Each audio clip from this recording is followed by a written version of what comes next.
Salut les filles, c'est Aïcha, j'espère que vous allez bien.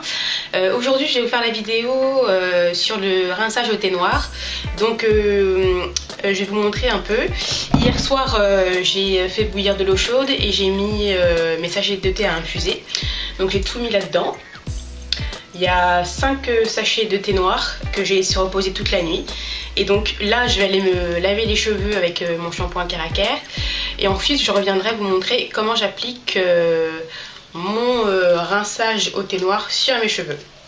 Donc sinon hier soir j'ai fait un pré-poux avec de l'huile de ricin sur mon cuir chevelu. Et puis de l'huile d'amla que j'avais faite sur les longueurs. J'ai mis un bonnet en plastique et puis un vieux bonnet d'hiver pour dormir, et comme ça me permet vraiment d'avoir un effet vapeur, un effet de serre. Ça a bien chauffé et ça a surtout bien transpiré.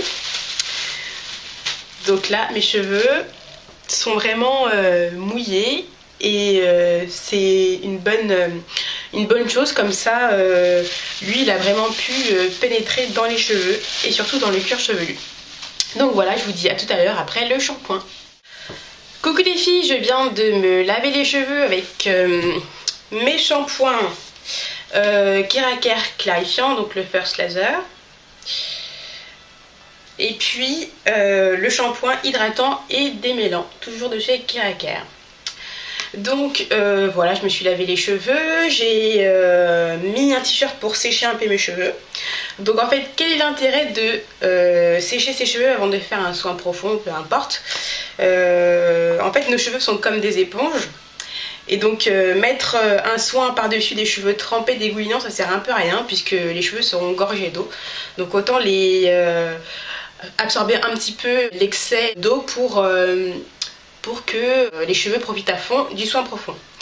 Donc là, pour mon rinçage au thé noir, pour récapituler un petit peu, comme je vous ai dit, j'ai fait bouillir un peu plus d'une tasse d'eau. J'ai mis mes 5 sachets à infuser ensuite dans ce contenant.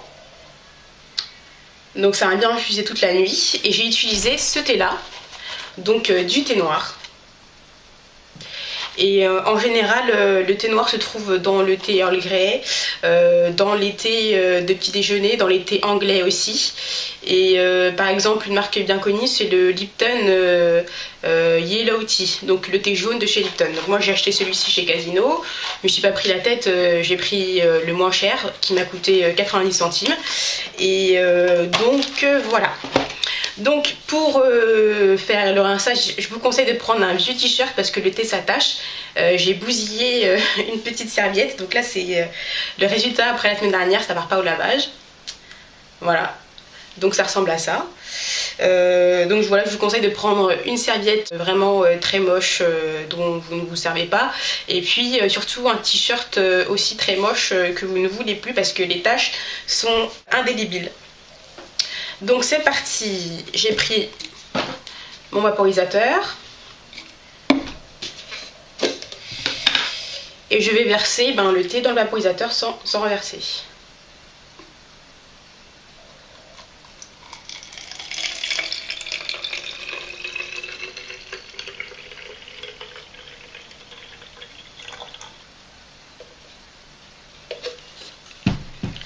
Donc voilà, il n'y a vraiment pas besoin d'avoir beaucoup de thé, surtout ça ne se conserve pas, enfin moi je ne le conserve pas, donc ne faites pas d'énormes quantités.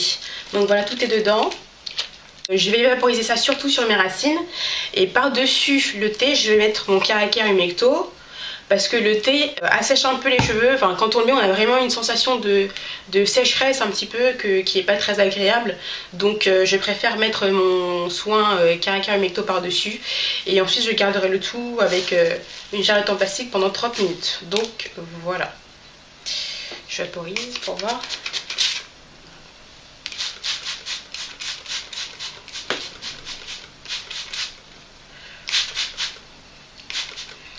Là ça coule déjà.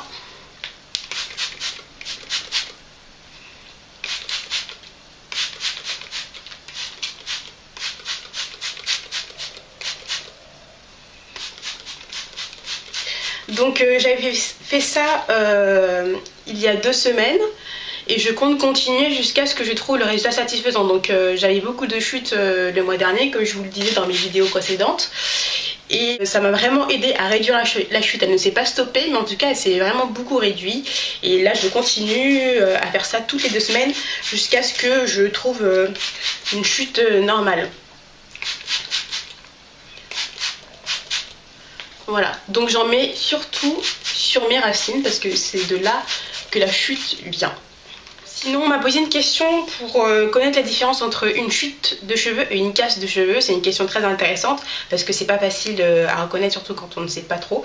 Alors, une chute de cheveux, ce sera quand il y aura plutôt des longs cheveux qui vont tomber, quand vous vous brossez, quand vous vous coiffez, ou peu importe dans la journée, vous remarquez qu'il y a des longs cheveux qui tombent. Au bout du cheveu, il y a un petit bulbe blanc, c'est la racine. Donc quand le cheveu est long avec un bulbe blanc qui est la racine, ça c'est une chute de cheveux. La casse, c'est justement quand vous aurez des bouts plus courts, ou alors peut-être plus ou moins longs, mais sans le bulbe blanc. Donc ça c'est de la casse de cheveux.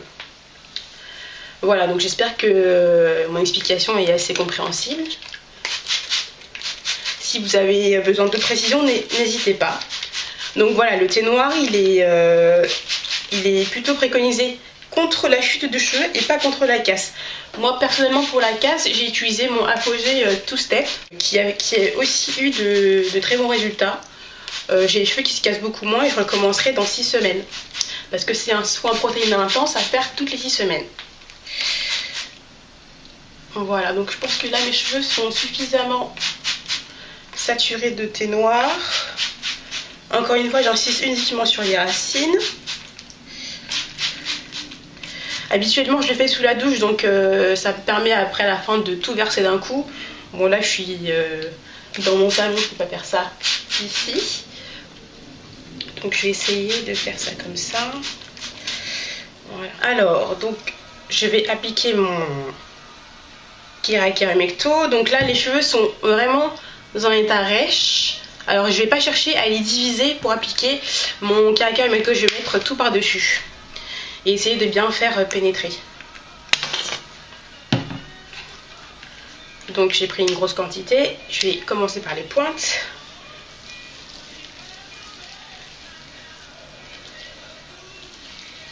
Donc ça c'est quelque chose que vous devez vraiment faire dans la douche parce que ça coule partout. Hop, je vais mettre mon t-shirt sur moi.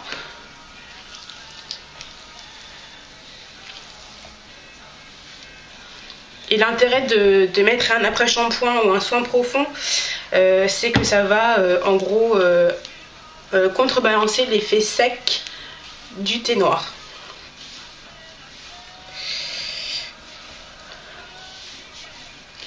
Là je masse pour toujours bien faire pénétrer le soin.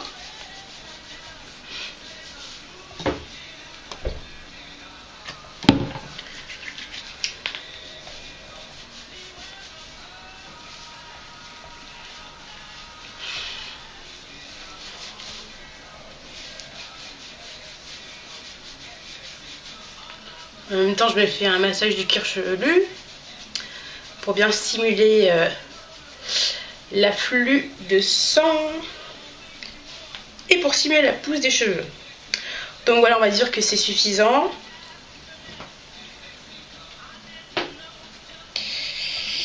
Donc voilà l'état de ma serviette à la fin. Et donc le thé noir, comme c'est quelque chose qui tâche, ça a aussi tendance à foncer les cheveux. Donc si vous avez une coloration un petit peu claire, ça a tendance à justement foncer vos cheveux. Voilà, donc je prends ma serviette en plastique. Et je vais garder tout ça une demi-heure. Sous le casque ou alors avec une serviette chaude, je sais pas trop, donc vous c'est comme vous voulez, soit vous mettez une jarrette en plastique, vous gardez ça une demi-heure avec un bonnet par exemple si vous n'avez pas de casque, ça marche très bien, ou alors vous prenez une serviette chaude que vous allez humidifier avec de l'eau chaude et ensuite le mettre sur la charrette pour faire un effet vapeur, ou alors si vous avez un casque chauffant, passez sous le casque chauffant pendant une demi-heure. Et voilà, donc j'espère que la vidéo vous aura plu et surtout que c'est assez explicite, que j'ai répondu à toutes vos questions sur le thé noir. Si vous en avez d'autres, n'hésitez pas à me demander. Et voilà, je vous dis à bientôt.